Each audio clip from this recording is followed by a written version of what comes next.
Megan, go for it. I can go? Okay. According to statistics from the UN, Islam is now the world's second largest religion next to Christianity. Therefore, they make up a lot of our population, so it's important to educate ourselves on them because we will come in contact with them. And after 9/11, most Americans created stereotypes, thinking that they were violent and just like bad people. But Muslim people are just like us. They have families, jobs, and beliefs.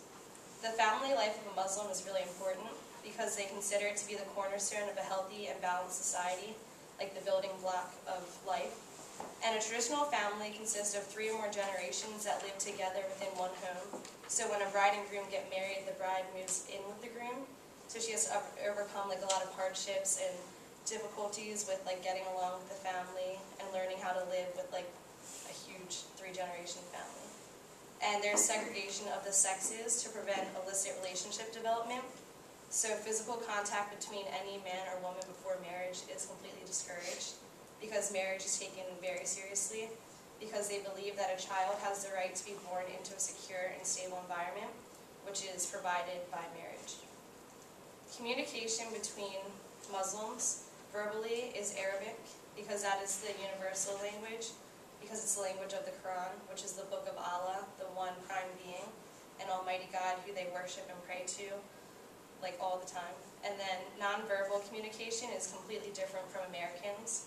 It's offensive to pass items with your left hand, because that's considered like the toilet hand, because they don't have like toilet paper. So everything is taken care of with that hand, so it's like unholy to touch things. And then you're supposed to avoid eye contact. Unlike Americans, we use eye contact for respect. Avoiding it for Muslims shows piety, which is reverence for God, modesty, and respect. And then it is inappropriate to shake hands because the contact is discouraged because of relationships.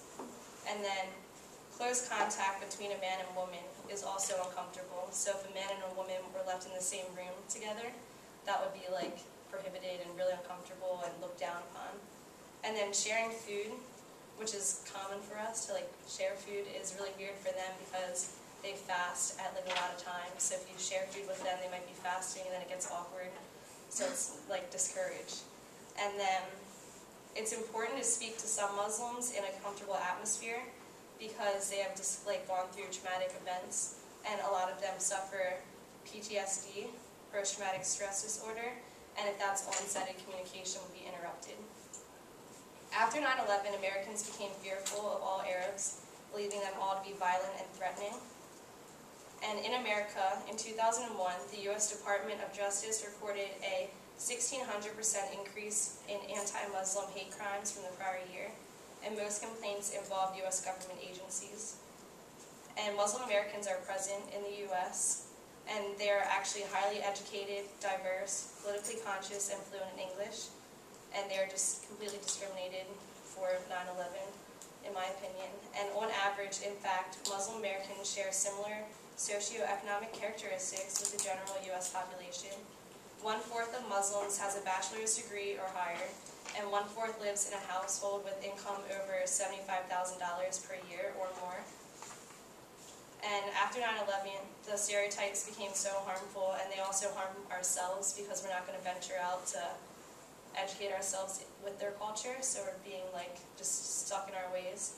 And if we fail to venture out and associate with them because of fear, that's not really going to help us better ourselves as people. It is widely believed that Muslim Americans are not well integrated into mainstream American culture, when in reality Muslims are interested and involved in pop culture, like hip-hop and country music, and especially the fashion industry. Muslims are equal to Americans and came to America for greater freedom, so it's important to be informed rather than a stereotype.